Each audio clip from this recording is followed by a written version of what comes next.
திடீர்னு தமிழக வெற்றி கழகத்தின் சின்னம் விசில் அப்படிங்கிற ஒரு விஷயத்த நேற்றைக்கு தேர்தல் சின்ன ஆணையம் வெளியிட்டாங்க அதிகாரப்பூர்வமா. இதை தெரிஞ்ச ஒன்றும் தமிழக வெற்றி கழகத்தை சார்ந்த தொண்டர்கள் மற்றும் நடிகர் விஜய் அவர்களுடைய ரசிகர்கள் நேற்றைக்கு முழுவதும் சமூக வலைதளங்களை சும்மா அதிர விட்டுட்டாங்க. அந்த அளவுக்கு விசில் சின்னத்துக்கு தாவேக கட்சி ப்ரொமோட் பண்றாங்க. இல்லை தாவேக கட்சி சார்ந்த தொண்டர்கள் அந்த தலைவர் நடிகர் விஜய் அவர்கள் ப்ரொமோட் பண்றாரோ இல்லையோ, ரசிகர்களும் நடுநிலையான வாக்காளர்களும் இந்த விசில் சம்பந்தப்பட்ட ஒரு விஷயங்களை ப்ரொமோட் பண்ண ஆரம்பிச்சிட்டாங்க. ஒரு பக்கம் ஜனநாயகன் திரைப்படத்தோட ரிலீஸ் தேதி தள்ளி தள்ளி போய்கிட்டு இருக்கு. இன்னொரு பக்கம் பார்த்தீங்கன்னா கரூர்ல 43 பேர் இறந்தாங்க இல்லையா, அதற்கு காரணம் விஜய் தான் அப்படிங்கிற அடிப்படையில் சிபிஐ விசாரணை வச்சு இதற்கு பின்னால் ஒரு மிகப்பெரிய அரசியல் நடந்துகிட்டு இருக்கு.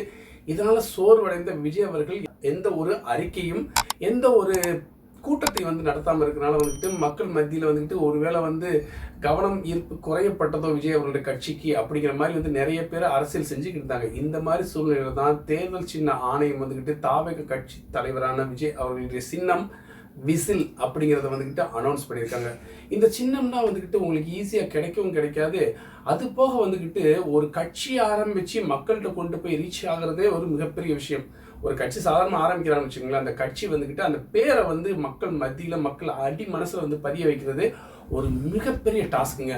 அதுலேயும் ஜெயிச்சிட்டாங்க தமிழக வெற்றி கழகம். இப்போ பார்த்தீங்கன்னா இளைஞர்கள் கிட்டத்தட்ட நடுத்தர வயது வரைக்கும் எல்லா பேருமே தாவேகா டிவிகே அப்படிங்கிற மாதிரி பரிச்சயப்பட்ட ஒரு கட்சியோட பேரை சொல்றது மாதிரி சொல்ல ஆரம்பிச்சிட்டாங்க. இதை தாண்டி எப்படி மக்கள் மனசுல இந்த மாதிரி கட்சியோட பேர் முழுசா பதிஞ்சிச்சோ அதே மாதிரி கட்சியோட சின்னம் இருக்குல்ல.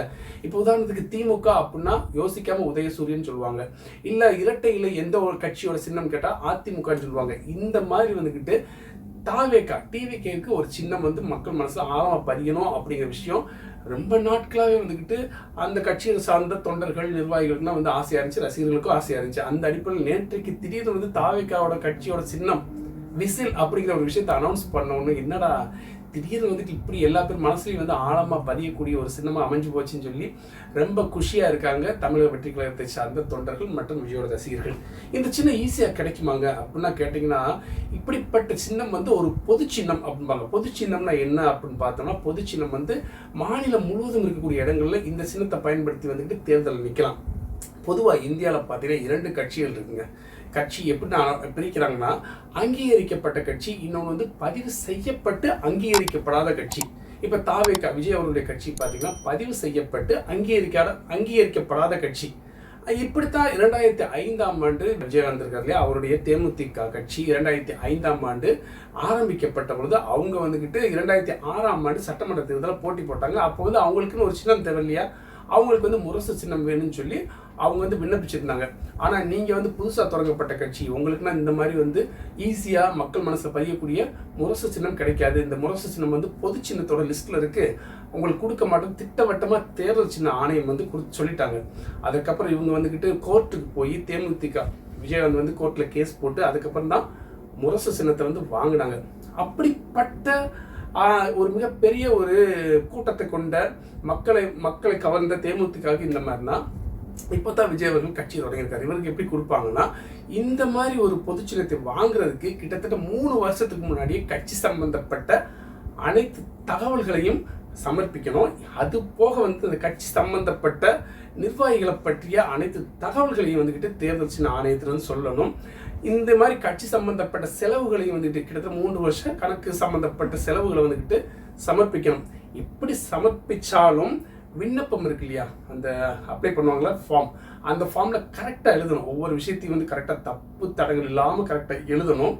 எழுதி முடித்து சமர்ப்பிக்கிறப்ப தேர்தல் சின்ன ஆணையம் பார்த்துட்டு சின்ன தவறுகள் இருந்தால் கூட என்ன செய்வாங்க தெரியுமா, அப்படியே கொடுத்து இந்த நீங்கள் எதிர்பார்த்த சின்னமும் கிடைக்காது, அந்த விண்ணப்பத்தையும் திரும்ப நீங்கள் ஃபுல் பண்ணிட்டு வாங்க அப்படிங்கிற மாதிரி ஒரு டபுள் பனிஷ்மெண்ட்ங்கிற முறையில் கொடுத்துருவாங்க. இப்போ விஜய்க்கு கிரிக்கெட் பிடிக்கும், அப்போ அவர் கிரிக்கெட் பேட் எடுக்கிறாங்கன்னா டக்குன்னு கொடுத்துட மாட்டாங்க.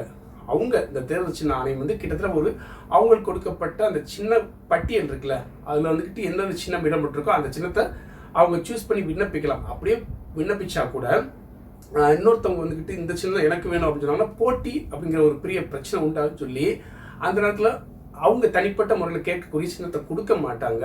குழுக்கள் முறையில் தான் சூஸ் பண்ணுவாங்க.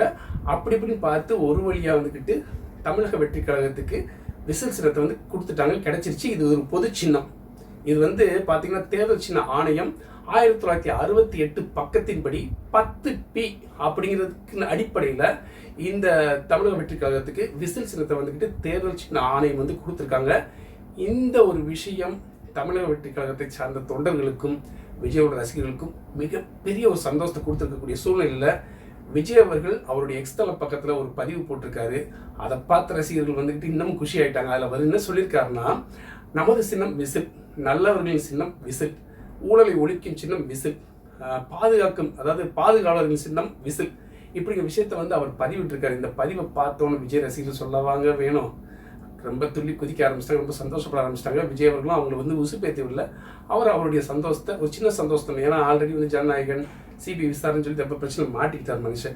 இதுக்கப்புறம் பார்த்தீங்கன்னா இந்த விஷயங்களுக்கு மத்தியில் ஜனவரி 26ஆம் தேதி தேர்தல் பிரச்சாரத்தில் மேற்கொள்வதற்கு நடிகர் விஜய் அப்படிங்கிற செய்தியும் பலம் வந்துகிட்டு இருக்கு. இதை பற்றிய தகவல் இருந்தால் கண்டிப்பாக உங்கள்கிட்ட நான் ஷேர் பண்ணிக்கிறேன். மீண்டும் ஒரு தகவலுடன் நம்மளோட வீடியோ பிடிச்சிருந்தா மறக்காம லைக் பண்ணுங்க. நம்ம பாமுத்து யூடியூப் சேனல் வந்து மறக்காம சப்ஸ்கிரைப் பண்ணி விடுங்க. அடுத்த தகவல் தான் உங்ககிட்ட வந்து ஷேர் பண்ணிக்கிறேன். மீண்டும் ஒரு தகவலுடன். நான் இன்னைக்கு சொல்றேன் எல்லாருக்கும், என்னுடைய வயதை வைத்து ரொம்ப சினிமாவில் விரும்புறவங்களோ இல்ல வேற தொழிலில் ஈடுபடுகிறவர்களுக்கும் நான் ஒரே ஒரு வார்த்தை சொல்றேன். நான் எழுதிய ஒரு கவிதையை, எந்த வேர் வைக்கும் வெற்றி ஒரு நாள் வேர் வைக்கும்.